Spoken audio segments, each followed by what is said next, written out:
So what is the mind then? You cannot know the mind, you can become the mind. It can never be an object. The moment you talk about that you know the mind, it has already separated into two, me and what you call the mind. And then we are in the relative. And both are the mind. Both the me and the me declaring I know the mind, both are the mind. But the mind has been brought into two now. So its essential nature is covered up. It has been formed into two. Me and whatever I think about is the mind. But it's still the mind, all of it. You remember, I love this saying, I don't know if I said it last time, but when we bury somebody in Denmark, when we bury somebody in a cemetery, the priest will say, God, the Lord gives, the Lord takes, promised be the Lord. This is an esoteric statement, very, very deep, because it is the mind that gives, it's the mind that takes. It's the Brahman that gives, it's the Brahman that takes. There's only Brahman. And of course, in our ignorance, in the priest ignorance, you don't know what he talks about. He talks about the body. That the Lord gives a body and the Lord takes a body, and which is not wrong, but it's not the full truth. Because we are not the body. So, in that sense, we believe that when we bury the body, we bury somebody. We are not burying, we are changing an aspect of the mind, of the Absolute. This aspect of the Absolute will change from a certain form into another form. But the mind as such, who you truly are, is not changed in that moment at all. But can you understand? It's so unbelievable radical and so simple, so pure. Nobody's buried, nobody's born. It's just the mind goes on dancing in all kinds of colors and forms. And you are that mind, whether it takes form of a body or not. And whether it takes form of an angelic body up there in the world beyond, or whatever it takes form as. And the moment you realize the mind, then you will know there is no coming and going. Because what will come and go? You are that which comes and goes. So it's just changing colors, forms. And promised is the Lord, yes. This is the promised every moment, that you can wake up. You can wake up any moment. So it's always promised.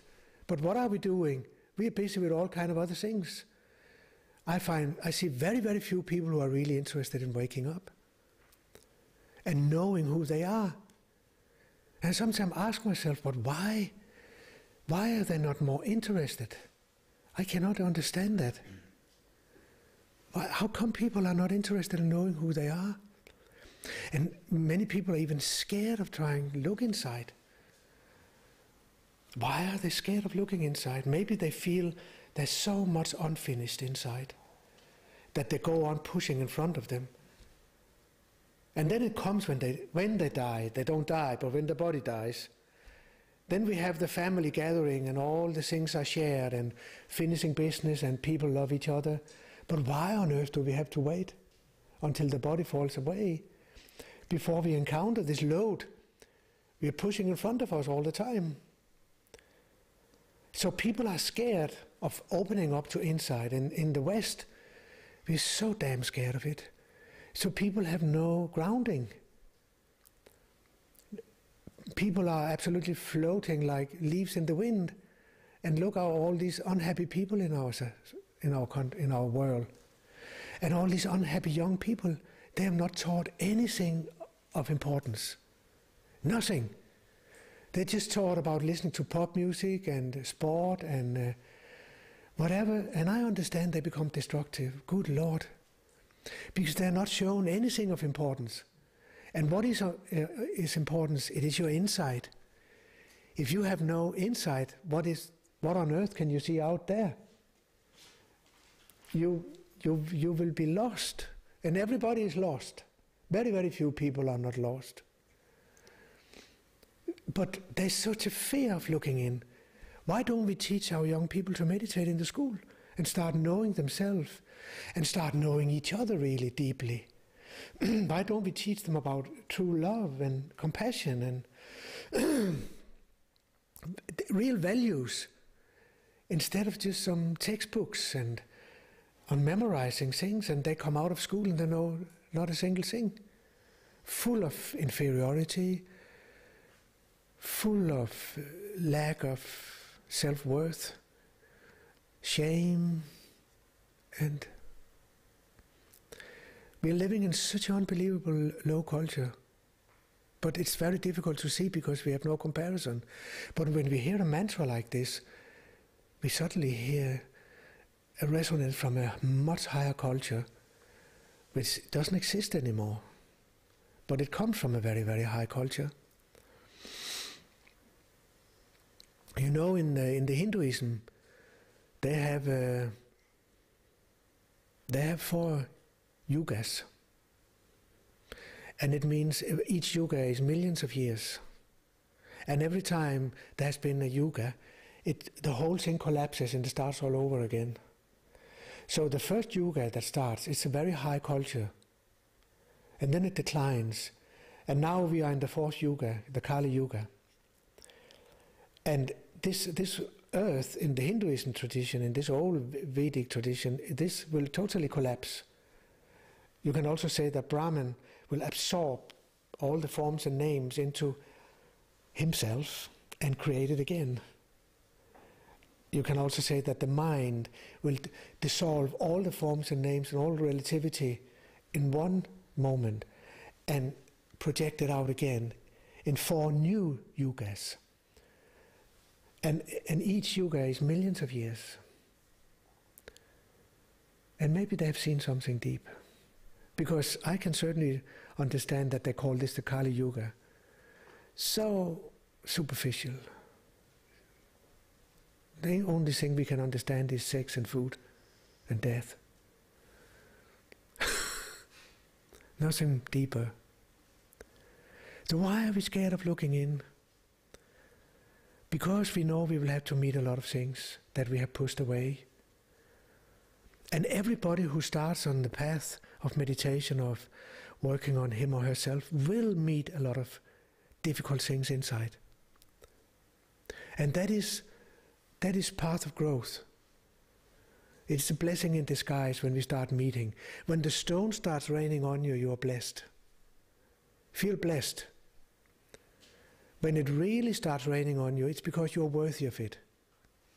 You're worthy of transforming it to go deeper. Otherwise, people are living and dying with all this stuff. They never touch it. So they never grow roots inside. They never grow roots inside at all. So that's one of the reasons why we're scared of looking in, because no, I'm not going to meet all this. The ultimate responsibility. And when we are ultimate responsible, when we are absolutely ultimate responsible for any states of mind, it's all empty. That's what we call no identification.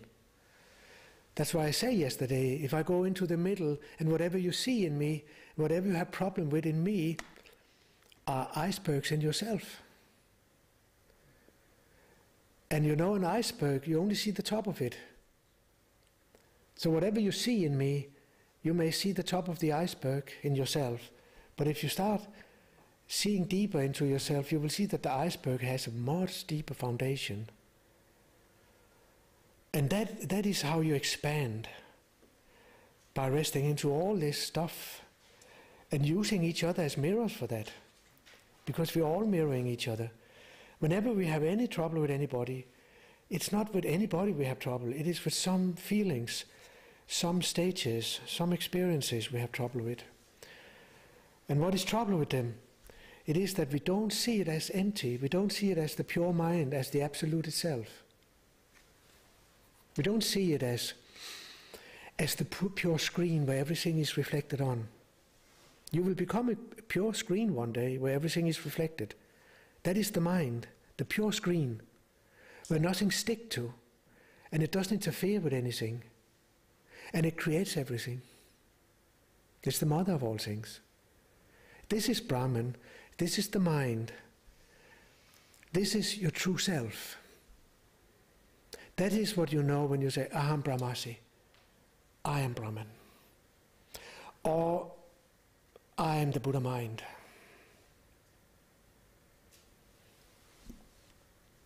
Same thing. Or, I am the natural mind. I am the pure Rigpa. And then everything is just an ongoing spontaneous reflection in this pure mind, and you never forget for a second you are that mind. So whatever is reflected, you're always free. Always, always. And if there is a moment you identify it, you stop up and you relax in and see the identification, and you don't stop. Don't try to get rid of anything, don't try to change anything. Just see directly, and you will see that that which is seeing is that which is seen. When you become silent, that which is seeing and that which is seen. The Lord gives, the Lord takes. Promised is the Lord.